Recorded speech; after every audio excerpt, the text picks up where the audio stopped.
In a 10 hiding spot. This is based on the story, but how the absolute living hell did William get away with this, okay? Hiding the bodies in animatronics? Dude, the smell of rotting bodies would absolutely ruin anything. And the heat from the animatronics moving would speed up the actual decomp of the bodies inside, thus making it worse. And the animatronics are in front of other children every single day, okay? Like, parents even started complaining that the animatronics were leaking mucus and blood, as well as, quote, smelling like death, okay?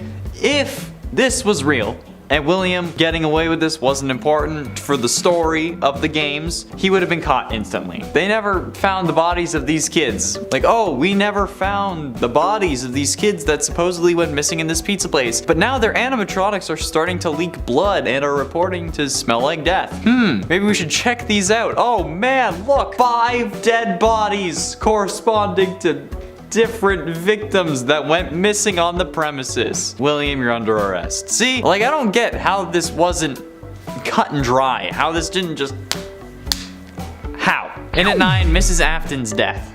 This is more so embarrassing because of the community as a whole. The story of Mrs. Afton, if there even is one, is a mystery that we've been debating for ages. A story that hasn't even had a slight amount of explanation, okay? No references, no mention of an actual name, nothing. So naturally, there are theories. However, these theories have no actual base in game lore, and instead focus on FNAF animated music videos, and stories, and fan fictions that are treated as canon, and sometimes heavily so. The truth is that we have no idea what happened to Mrs. Afton currently, alright? We don't even know if there really was a Mrs. Afton or if it was just like a baby mama or a one night stand, or like maybe William ended up having like a surrogate so that he could have children of his own, alright? His kids may also just be adopted. There's a whole series of explanations as to what can actually be the case. But either way, for some reason, okay, and I don't know what really caused this to pick up, a load of people think that Mrs. Afton died in a car accident. Like, I mean, it's a possibility. That doesn't mean that it's canon, okay? Technically, there's infinite possibilities, okay? I mean, there are also others that think that William killed her or that she just left him because she found out what he was into, but then again, for some reason, she would also have had to leave him with his prime demographic. Others think that the reason that she left was because he started killing. Others think that she died in a plane crash. And you know what? All are equally possible, but nothing is actually canon, so stop treating it like it is, because frankly, it's embarrassing. In at 8, Princess Quest. Another embarrassing moment from William. Alright, the whole reason he made Princess Quest a thing in the first place was to lock Vanessa away and prevent her from regaining control of her body whenever William needed it, okay? So why the hell did William create some sort of fail-safe to let her escape? Like, okay, maybe he didn't expect Gregory to come along, or maybe he did and figure it out, I don't know. But given the track record of this series and the amount of times William himself, just alone, has been burned, literally, you think that he would have smartened up already. But you know what? He didn't. And you know what? It's like having a self-destruction button, okay? It's like having something on the inside of the Iron Man suit or on the outside of the Iron Man suit that someone can just tap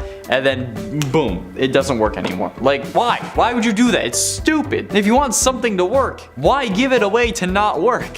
Like, this is one of the dumbest things that William has done. In at 7, Music Man! Now, a more recent embarrassing moment, or maybe it's not embarrassing to him, Matt Pat was reacting to the latest trailer, at least at the time, for Security Breach, when he sees a giant Music Man crawl out of a hole in the West Arcade, a sequence we now know as one of the best in the entire game. But his reaction to the character's first appearance, iconic, with a very intense Music Man! Matt Pat flipped about being right with one of his many theories about the legs we see on screen in Freddy and Friends on Tour episode 3 or 4, where he claimed that the white gloves really indicated that it was going to be Music Man. But this moment was not only iconic, but kinda memeified, with me referencing it multiple times in various previous videos, and the internet even remixing this into a song that is so much of a jam even Snoop Dogg would bop to it. I mean, like, there's also the whole meme of crying child as a kid wearing any shirt with 2 stripes thing that was going around, and then I even used it in a thumbnail for Top 10 Gaming Elite.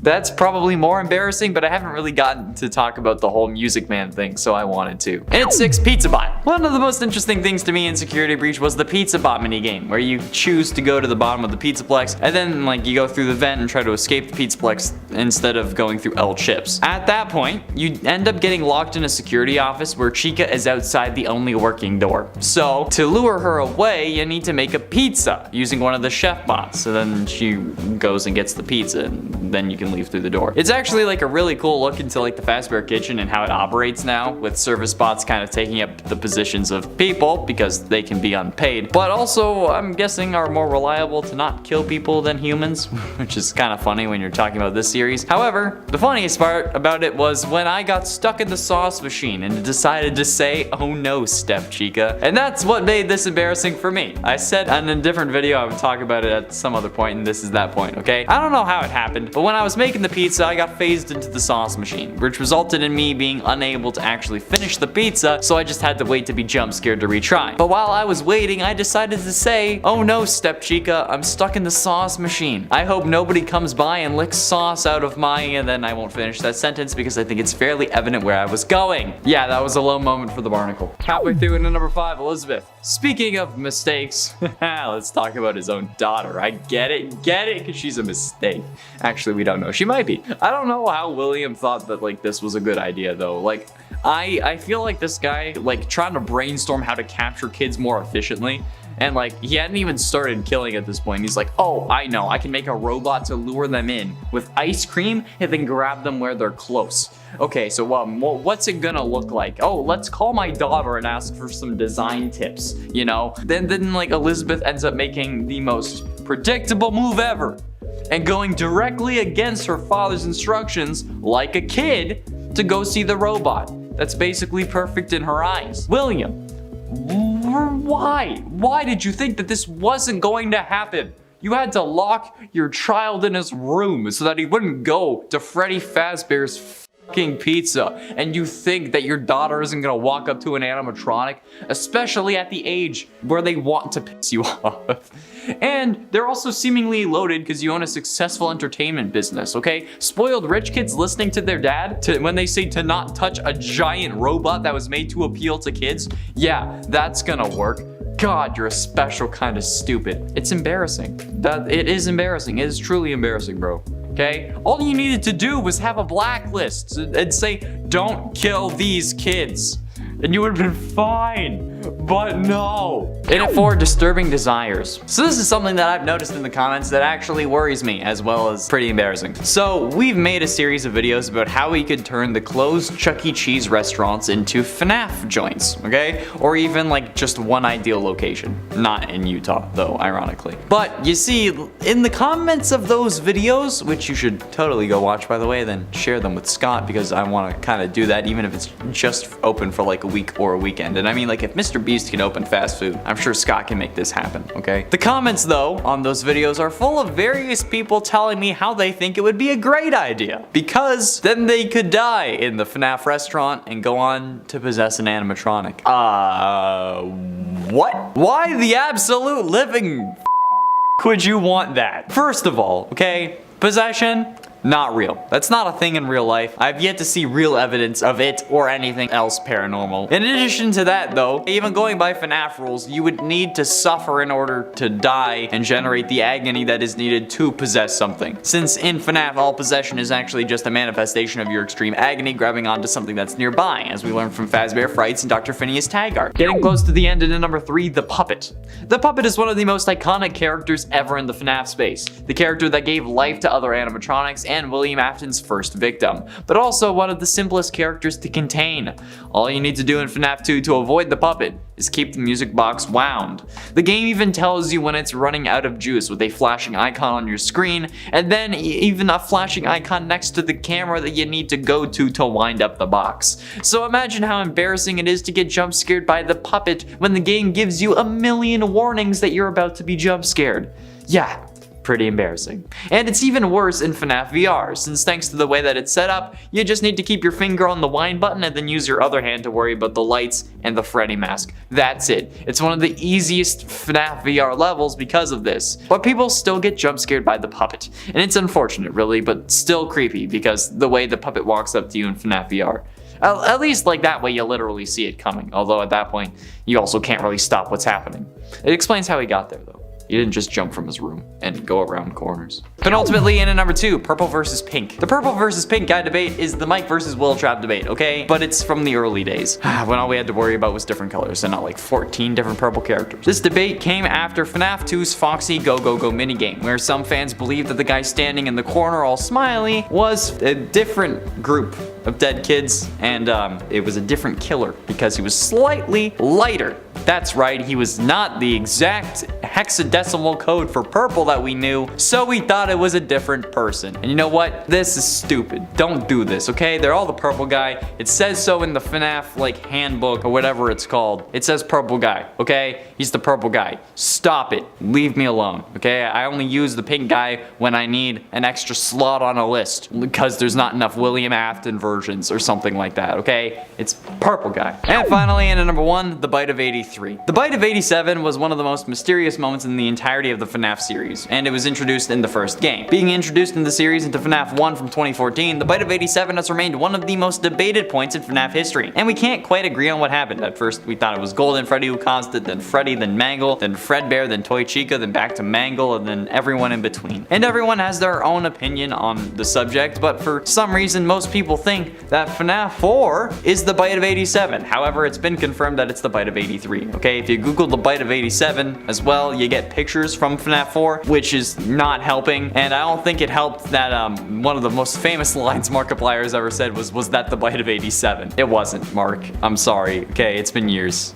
Everyone needs to stop it, okay? The Bite of 83 is FNAF 4, and I still see it in the comments today, so stop it. And at 10, killing where you eat. The biggest mistake that William ever made, in my personal opinion, and I will say this until the day I die, was the fact that he killed people in his restaurant, okay? It's unknown if this was always his intention, but like, come on. Who would think that this is a good idea?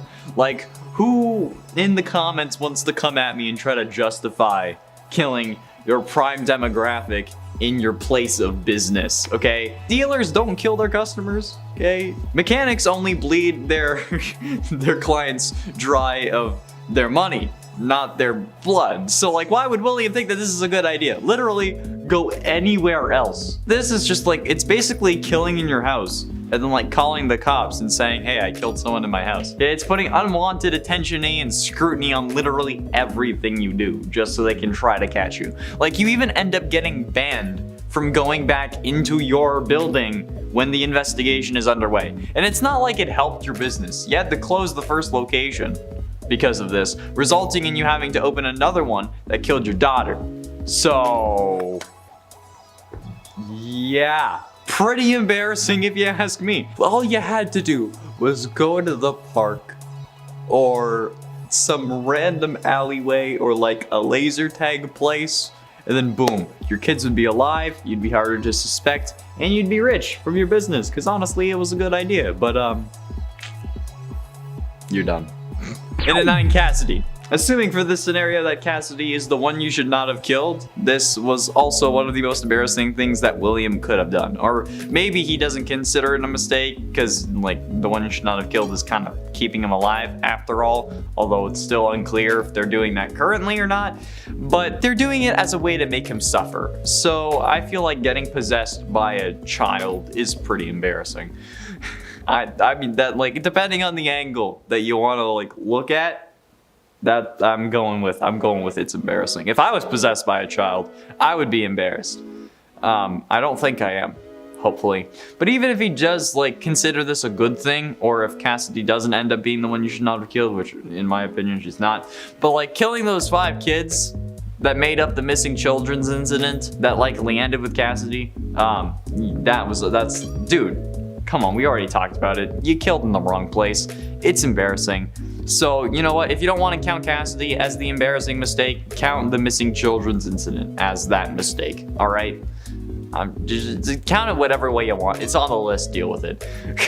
And at 8, Charlotte. While yes, Charlotte may have been Afton's first true kill, causing his descent into absolute freaking madness.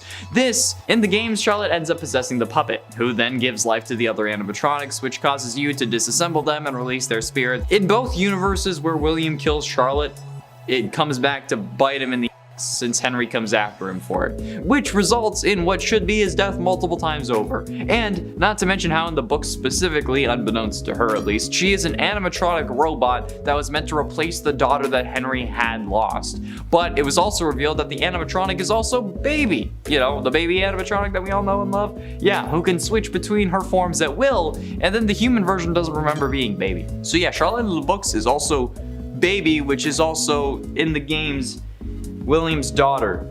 And at 7, Mic Trap. The Mic Trap versus Will Trap debate, at least in our comment section, seems to be over. Well, at least it was until other videos went out, because, you know, people are gonna start trolling again. However, the debate over who is in the Springtrap suit is sometimes still heavily debated on other comment sections and like on Reddit. And this is specifically thanks to the final scene from the sister location final cutscene that involved the final speech from Michael and the reappearance of Springtrap, confirming theories about him surviving the Fazbear Frights fire. However, the appearance of Springtrap, accompanied by the line of "I'm going to come find you," left some people thinking that Michael was the one in the Springtrap suit instead of William, also leading to the conclusion that Michael was the purple guy instead of William, which is also wrong as confirmed by Scott when he said check MatPat's explanation on the subject, which MatPat concluded that Michael had no way of being the purple guy and thusly is not Springtrap. But, you know, people are still yelling about it. Even Scrap Trap reignited this debate. Like, people now think, or at least used to also think, that Scrap Trap was Michael or William, and that Springtrap was William or Michael. And at 6, Henry. Why did you think that killing Charlotte wouldn't have any consequences, okay? Like, you killed your business partner's daughter. That was probably pretty obvious to him, especially since he already suspected you were up to something, and he took extra care to protect his daughter, and then she still died. That is 100% the superhero origin story that Henry needed. A vengeful father if I have ever seen one, and he didn't even need vengeance when he was putting that green bracelet on his daughter. So then, you know what? Then he's after you, or it seems like it, and you don't kill him next? Like, killing Henry would have done so many wonders for your criminal career. I mean, like, yeah, the cops were already suspicious of you. Yeah, as long as they can't find a body, they've already said that, like, they can't arrest you without a body, apparently. So if they won't put you away for 5 missing kids, they won't put you away for a missing father as well. Especially a jury who has to be convinced beyond a reasonable doubt that you're the killer. And I mean, like, I don't know, that's kind of up in the air, and like, you'd rather not go to trial if you were being charged with murder, but still, without a body, there can't really be any forensic evidence. So if you just, I don't know, throw it in a wood chipper. Again, these videos are going to be the reason I get hauled into the police station. Halfway through, into number 5, Springtrap rule. One of the other most embarrassing things that, while may not have happened to anyone or in any of the FNAF games, is just the sheer amount of famous internet rule images and videos that there are for these characters. But like, okay, look, with Chica, I get it. God damn it, there I go again. But the worst one of all, at least I think on the embarrassment scale, is Springtrap Rule 34. Art. That rule being for anything you can find on the internet, somewhere, somehow, there will be an adult version of that content. And unsurprisingly, FNAF and even Springtrap are not immune to this rule, unfortunately. But just think about that for a second, please. Most people consider William Afton to be dead, even if he's not actually dead. Which means that most people who look at this are looking at a dead serial killer's rotting corpse stuck inside an animatronic that has shoved every inch of him with metal and robotic bits and thinking, damn, that's sexy. I've had people DM me these forms of Springtrap images before. Like, bro, what? Why? Like, he's literally a man who should be dead, but is being kept alive by the spirit of one of his kid victims, and you want to see him flog the dolphin? This is the reason that God left in Supernatural. God has left the chat. Jesus has left the chat. Allah has left. Everyone has left. Satan has left the chat. In it for fun times. Now, there's no doubting what you've achieved on a technical level. These are clearly state of the art. There are just certain design choices that were made for these robots that we don't fully understand. We were hoping you could shed some light on those. Well, she can dance, she can sing. She's equipped with a built-in helium tank for inflating balloons right at her fingertips. She can take song requests. She can even dispense ice cream. Yeah, with all due respect, those weren't the design choices we were curious about, Mr. Afton. Yeah, that classic line of William seemingly being interrogated by the police that plays the first time you open up Sister Location is definitely showcasing how embarrassingly stupid this guy is. The cops know what these animatronics are doing and are capable of, and what they were designed to do, so they instantly end up being even more suspicious of him. And considering like the circumstances, we can also assume that Elizabeth is inside the robot. Like, there's no way that they confiscated the animatronics before they had to close Circus Babies. So she is definitely still inside the robot. So they're definitely keeping a closer eye on him, and his daughter's in a robot that they're asking him about, okay? Bro, yeah, why? Designing the fun times as killbots before seemingly you actually had the rest of the FNAF roster, definitely an embarrassing moment. Especially considering how one of the fun times was meant to symbolize your dead wife. I don't wanna know how you were trying to fill that one with souls, bro. Leave me out of it. Getting close to the end in number 3, forgetting Foxy. I'm pretty sure that the Foxy mechanic was added to help keep the player from just keeping their screen down for the whole night, since I don't think you can really get jump scared if you don't bring up the tablet with the cameras unless like you're looking to the wrong side of the office. So Foxy was a way to ensure that you actually had to load up the cameras and hold them back, as a way to actually have the possibility of being jump scared. Because if you don't look at Foxy throughout the whole first night, he can actually jump scare you. However, forgetting about Foxy and not checking Pirate's Cove is a horrible idea, even if unintentional. My personal strategy is to put the camera on Pirate's Cove when you close the tablet, so that you make sure that when you open it the next time, Foxy gets his dose, okay? He gets his attention. And just like Peanut, the SCP, he'll stay in place. And that just makes sure that I don't forget about him either. Because my reaction time isn't fast enough to stop him from getting into the office. And ultimately, in at number 2, Princess Quest. The whole reason Princess Quest is a thing in Security Breach was to lock Vanny away and prevent her from regaining control of her body. So why did William create or allow for the creation of a fail-safe to allow her to escape? I mean, sure, they didn't expect the size of a 4-year-old kid to come along and figure it out, but given the track record of William, you'd think that he'd have smartened up after at least 40 years. But that's like having a self-destruct button on the thing that's gonna save the world, that the villain can just come up and go boop. That's like some Austin Powers level comedy. Or like if the Flash had a steal my speed button on like him anywhere at any point. It's just stupid. If you want something to work, why give it away to fail? And then you let it happen. It fails because of a kid the size of a 4-year-old. Maybe not even. This is one of the dumbest, most embarrassing things that William has had happen, and probably like the 3rd dumbest overall, okay? But seriously, what was the point behind the way to undo your evil plans? Well, that's like one of the most ridiculous, unbelievable things in a story about serial killers getting possessed and animatronic robots getting possessed. I know that it was like it was required so that we could have a good ending to this game, but like that ending isn't even canon, so we don't care about it.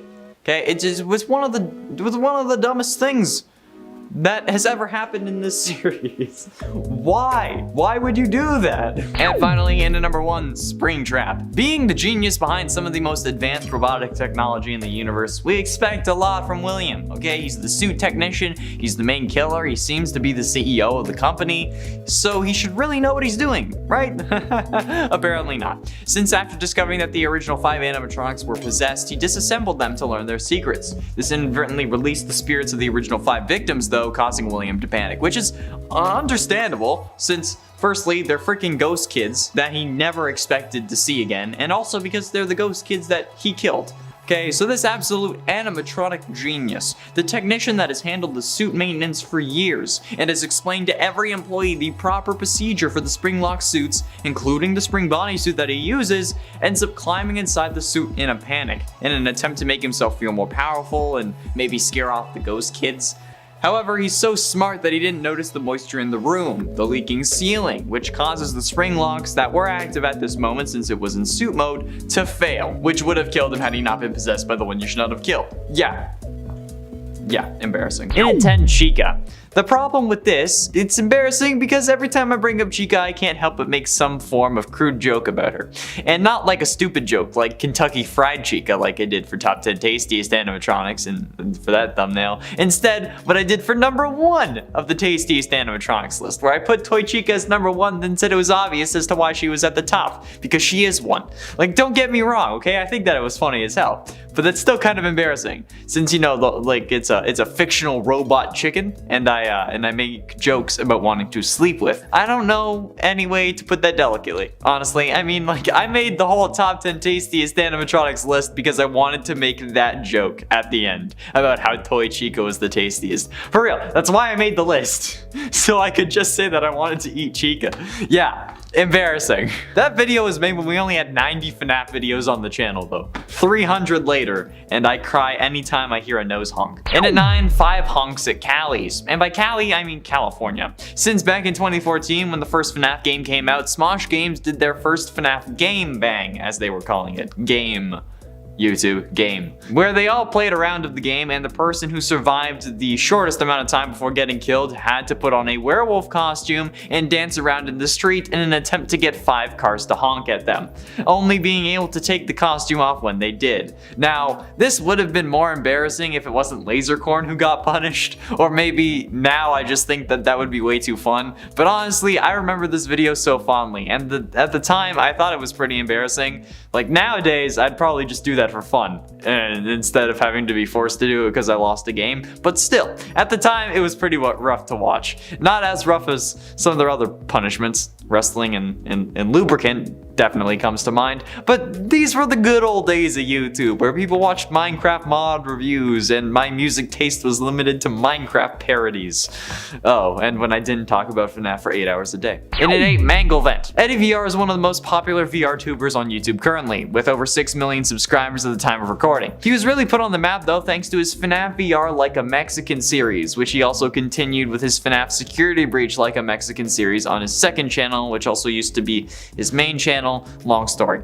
Anyway, when starting up his series, he was getting a feel for the game. This involved him popping into some of the mini games, freaking out, and then quitting. And after staking his head outside the office in FNAF 1, thus triggering a Foxy jump scare, he hopped into the Manglevent repair level. Now, his initial reaction was that this doesn't seem too bad, but when the lights go out, he starts freaking out a bit. But when it really got embarrassing, but also hilarious, was when he started the level by flipping the first lever, right? The one that's in front of you that you have to get real close to. And then he went absolutely ballistic when Mango was right there in his face. Of course, he was calling it Mangoes, which made quite a few commenters more than a bit upset, but still, absolutely hilarious, but I'm sure not for him. And at 7, Hiding Spot. Okay, again, how the absolute living hell did you get away with this?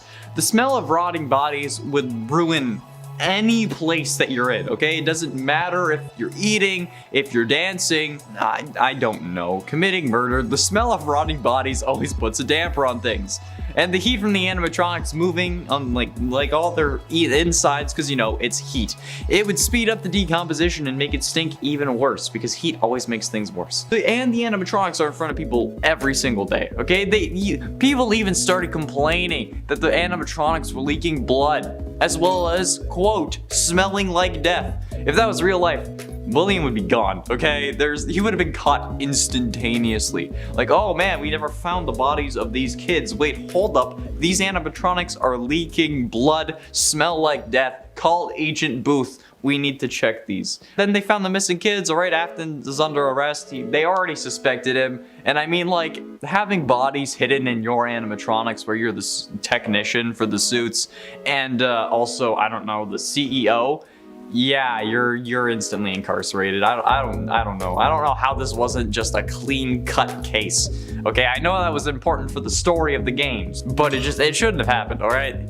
His whole plan is a dumpster fire of embarrassment, and I love it. And at 6, Panic. Honestly, looking back, panicking at all during a FNAF game is pretty embarrassing, since nothing can really hurt you, and while yes, in VR it definitely feels like you're really there, it's not really going to cause any danger to you. Although, I will say that I am totally a little bitch when it comes to horror, okay? The first time I played FNAF VR, I played it on the channel. And I'm already bad at normal FNAF, so playing it in VR was even worse, okay? I was even worse, which resulted in me running out of power power on the first night, which is kind of my signature move. So, as the slowed March of the Toreador started playing, I was freaking out, and I knew that was pretty embarrassing.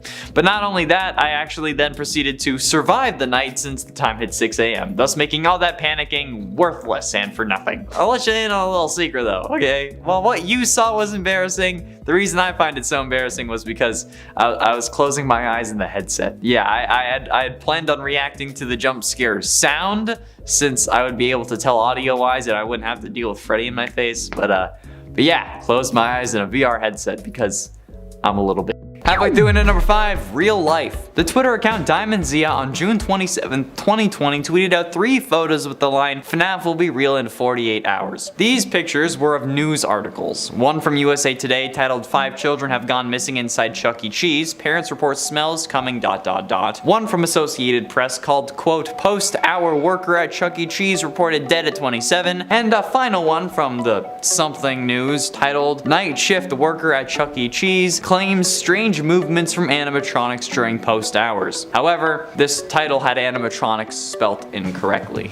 It said amicatronics. Everyone was freaking out, and pictures of the articles, particularly the first one, were shared all over the internet. People were like absolutely spamming everyone, especially because this was around the time where Chuck E. Cheese had announced its closure. However, people didn't realize that these were fake. How are they fake, do you ask? It's easy. They just edited the source code, okay? Because you can change what anything says on a website, but it will only change for you until you reload the page, okay? And you can do this by editing the source code. You just need to find the aspect you're looking for, and then you can change what it says. Once you do that, you can do basically whatever you want. You can even change pictures, okay? So whoever made the original image just found an article from USA Today. It didn't even have to be about Chuck E. Cheese, because they could have changed the picture, and they just changed the title to 5 missing children going missing, and like the same thing with the other articles, hence why there were only images of the articles and not actual links. It was a hoax that blew up, and people actually believed it, and some still do. In it for FNAF 4 prediction. Oh, look at that. Once again, MatPat is on this list. However, I've made enough digs at myself. It's kind of equal, so I think it's allowed. But during the build up to FNAF 4, we really had no idea what was going on. And then once it released early on, MatPat thought that he had won,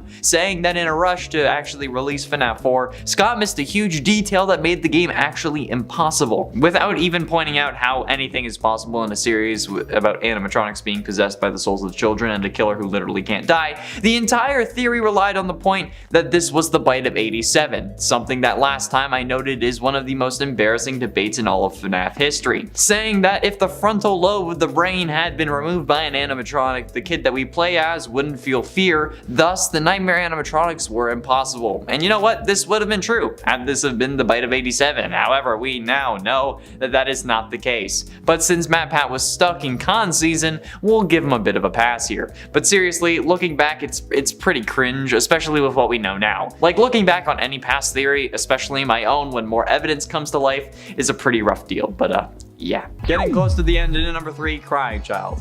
I've had a ton of people complain to me about how Crying Child's death wasn't William's fault, since he wasn't the one who put Crying Child's head in Fredbear's mouth, okay? And then the spring locks failed because he was crying. But let's be honest, there is no logical way that animatronic jaw should have crushed his skull. Even the spring locks, okay? The spring locks weren't active and would have required a lot of power to actually accomplish this goal with just normal opening and closing power of a jaw.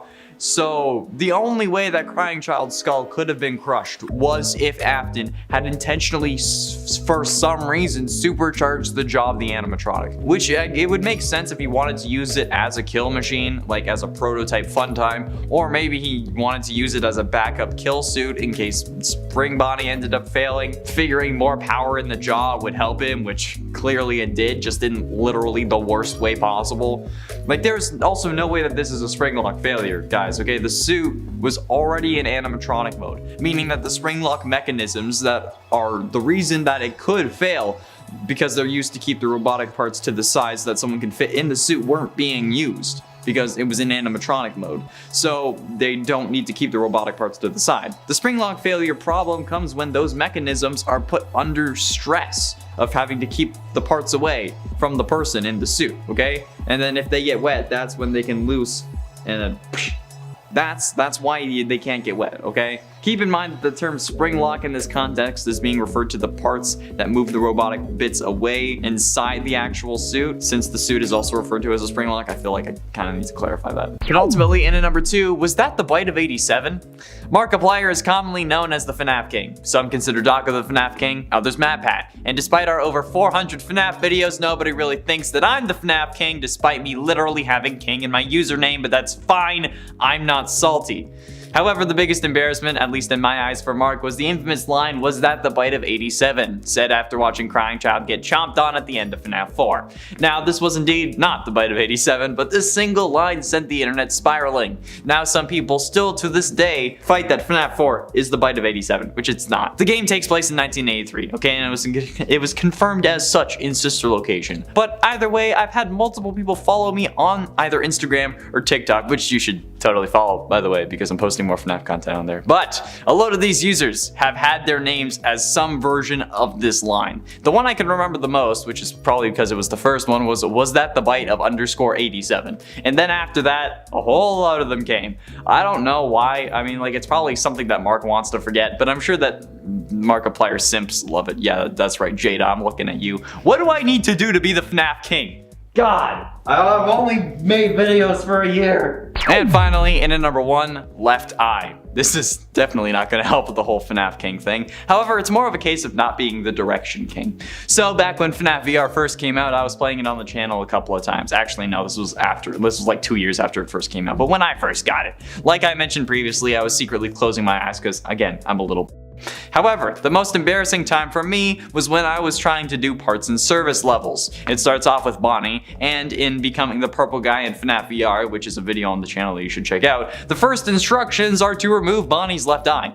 Now, I pulled out the left eye, but I kept getting jump scared, so I figured I was doing it too slow, or too fast, or I was hitting Bonnie instead of just pulling out the eye, so I tried it, and I kept trying, and I tried a lot, each time getting jump scared. And it wasn't until after the video, after I had filmed it and was editing it, that I realized that I was pulling out my left instead of Bonnie's left, which is a really stupid way of putting it, but I guess it makes sense given the series we're talking about here. Yeah, that was a rough one. I loved the comments on that video though. I was red-faced for like a month after this until I finally got my redemption.